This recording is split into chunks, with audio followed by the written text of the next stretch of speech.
Gustong masiguro ng mga kongresista na ngayon pa lamang ay sapat ang maibibigay na tulong ng pamahalaan sa mga Pilipinong uuwi sa bansa mula sa Israel. Si Mela Lesmora sa report. Rise and shine, Mela.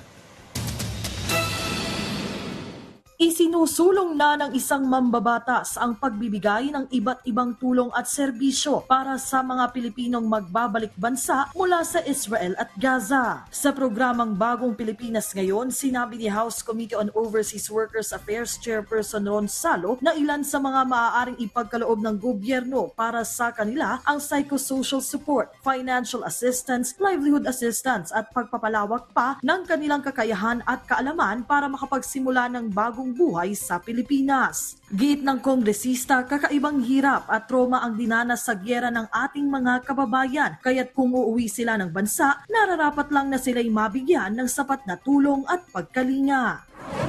Hindi natin matatapatan yung kinikita po nila sa ngayon dahil alam naman po natin mataas din po yung sweldo ng mga kababayan po natin dyan sa Israel.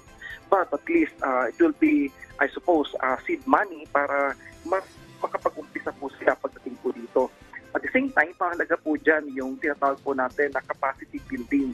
Sa pagdinig ng Kamara kahapon ukol sa sigalot sa Israel at Gaza, nauna na rin namang tiniyak ng Department of Migrant Workers na may nakalatag na silang tulong para sa mga uuwing Pilipino, kaya't ang babantayan na lang ng mga mambabatas ay ang katuparan nito. Sa ngalan naman ng kapayapaan, panawagan ni House Committee on Peace, Reconciliation and Unity Senior Vice Chair Zia Alonto Adjong naway magkaroon na ng dialogo sa pagitan ng mga leader ng magkabilang panig at makabuo sila ng resolusyon na makabubuti para sa lahat. Habang si House Committee on Foreign Affairs Chair Rachel Arenas naman muling tiniyak ang masusing pagbabantay ng pamahalaan ng Pilipinas sa sitwasyon. Kaugnay niyan, nagpasalamat din ang mga otoridad sa patuloy na pagtulong ng Israeli government sa mga Pilipinong naiipit sa gulo.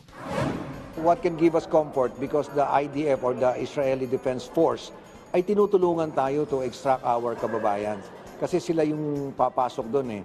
And doon at natutulungan nila tayo kahit dito sa ilang affected areas. Sila ang kumuha ng mga kababayan natin doon sa mga lugar na hindi natin mapasok at sila na rin ang naghatid doon sa mga hinanap natin. We have a very healthy relationship with the IDF with regards to extracting our kababayan. Sa pangkalahatan, iba't ibang panukala na rin ang nakahain dito sa Kamara para mapaigting pa ang proteksyon at mga benepisyo ng mga OFW saan mang panig ng mundo man sila naroon. Mela Lesmora para sa Bayan.